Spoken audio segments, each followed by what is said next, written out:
Se inició a consecuencia de las pretensiones expansionistas de los Estados Unidos, cuyo primer paso fue la creación de la República de Texas, que se separó del Estado mexicano de Coahuila y Texas.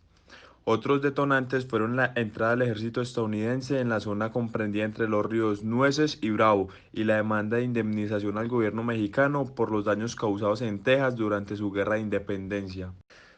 Los estadounidenses desembarcaron en Veracruz y conquistaron la capital mexicana, tras lo cual los mexicanos se vieron obligados a firmar la paz de Guadalupe Hidalgo, por la que los estadounidenses se anexionaron los actuales estados de California, Nuevo México, Arizona, Nevada, Utah, Colorado y parte de lo llamado Wyoming. El gobierno estadounidense hizo caso omiso de la opinión mexicana de que el límite de la frontera sur de Texas era el río Nueces y ordenó al general Zachary Taylor establecer tropas entre los ríos Nueces y Bravo. Para México se trata de una ocupación de territorio perteneciente a Nuevo Santander, territorio mexicano en esa época que abarca lo que hoy es el estado de Tamaulipas y el territorio al norte del río Bravo, Río Grande, hasta el río de las Nueces. El general Pedro Ampudia envió al general Taylor una carta intimándole a que deshiciera su fuerte y se retirara hasta más allá del río Nueces. El Tratado de Cahuenga, firmado el 13 de enero de 1847 en Los Ángeles, finalizó las disputas en California. El nuevo gobierno encabezado por Manuel de la Peña y Peña inició las negociaciones de paz con los Estados Unidos, que culminaron con la firma del Tratado de Guadalupe Hidalgo, firmado en la villa homónima, hoy parte de la Ciudad de México, el 2 de febrero de 1848.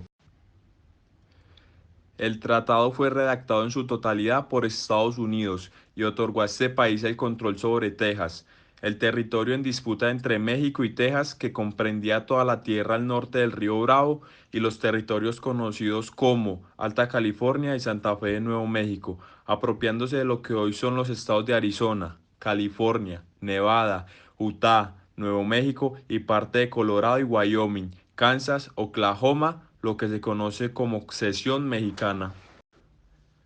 Para México significó la pérdida de más de 2.100.000 kilómetros cuadrados, más de 800.000 millas cuadradas de tierra, el 55% de su territorio de ese entonces. A cambio, los Estados Unidos le darían tres pagos de 15.100.000 dólares como gastos de guerra y cubriría los daños sufridos por sus connacionales en México. Los territorios anexados contenían aproximadamente 7.000 habitantes mexicanos en Alta California y cerca de 100.000 habitantes en Nuevo México, aunque esta cifra solo incluye los de origen español. Muchas tribus indígenas hablaban español y no se contabilizaban en estos censos, por lo que la cantidad real de habitantes habría sido mucho mayor. Hoy vamos a recordar cómo México perdió más de la mitad de su territorio en una guerra contra Estados Unidos. La actual frontera que separa a estos países de América del Norte y por la cual el presidente Donald Trump busca levantar un muro no es la misma de hace 200 años. México en el siglo XIX era un territorio vasto que incluía lo que actualmente conocemos como California, Nevada, Utah, Arizona, parte de Colorado, Nuevo México y Texas. Pero un levantamiento separatista de los texanos no pudo ser controlado por el gobierno central de México y fue el pretexto para que Estados Unidos estallara una guerra que, a la postre, le anexó un territorio de más de 2 millones de kilómetros cuadrados. Revisemos entonces las siguientes fechas de contexto. En 1521 inició la conquista española en el territorio que hoy conocemos como México y en el que habitaban los mayas y los aztecas y otras tribus en el norte como los navajos, los apaches y los comanches. En 1821, 300 años después, México consumó su independencia de los españoles. Se acabó el virreinato de España y se declaró el Imperio Mexicano. En 1835 comenzó el levantamiento armado de Texas, en parte porque los cerca de 20.000 estadounidenses que allí vivían no estaban de acuerdo con la abolición de la esclavitud mexicana. Y de 1846 a 1848, México y Estados Unidos libraron una guerra que perdió México y por la cual se vio obligada a entregar más de la mitad de su territorio original. Para ampliar este contexto histórico, saludo a mi invitado. Él es el profesor Luis Fernando Granados, historiador en la Universidad Veracruzana de México. Profesor Granados, un gusto que esté con nosotros en France 24. Y mire usted, ¿por qué Texas se separó de México? Muchas gracias por invitarme. Texas se separó en parte por el problema de la esclavitud, pero también porque México había cambiado en 1835 su sistema de gobierno de una república federal con estados autónomos a una república centralizada. Y eso propició o se juntó con el deseo de los colonos de origen estadounidense por preservar a las personas esclavizadas. ¿Cómo hizo entonces para que los Estados Unidos apoyaran a estos colonos en territorio tejano y se desarrollara esta guerra entre México y Estados Unidos? Bueno, quizá lo interesante es que se tardaron 10 años entre una cosa y otra, casi.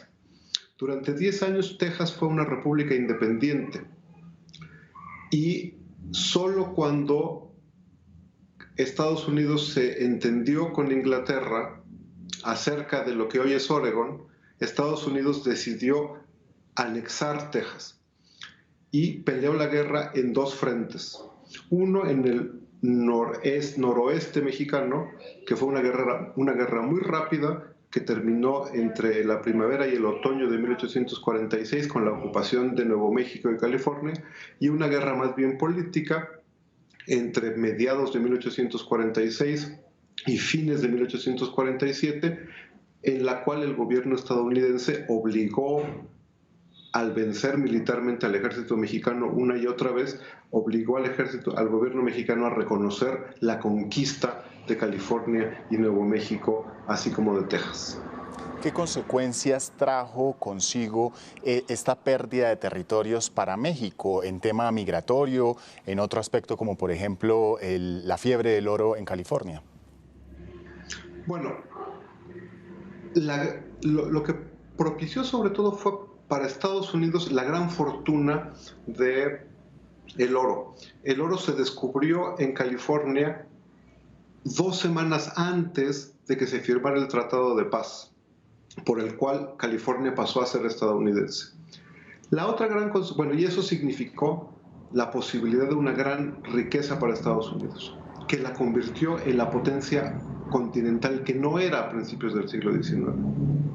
La otra gran consecuencia fue que la frontera no impidió la comunicación entre personas, las que habían quedado en Estados Unidos, las que habían quedado en México, que desde entonces se movieron de un lado a otro de la frontera y que establecieron las bases de la relación íntima, demográfica, cultural que ha existido entre México y Estados Unidos desde entonces.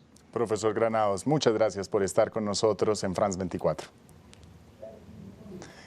Y la cesión de territorial de México a Estados Unidos trajo consigo un movimiento de la frontera 200 kilómetros al sur del río Nueces hasta el río Bravo. Una frontera que a la fecha sigue siendo una línea de disputa por la política antimigratoria del presidente Trump. Gracias por acompañarme en esta crónica de historia. Esta y otras crónicas las pueden consultar en nuestro sitio web france24.com. Siga con nosotros.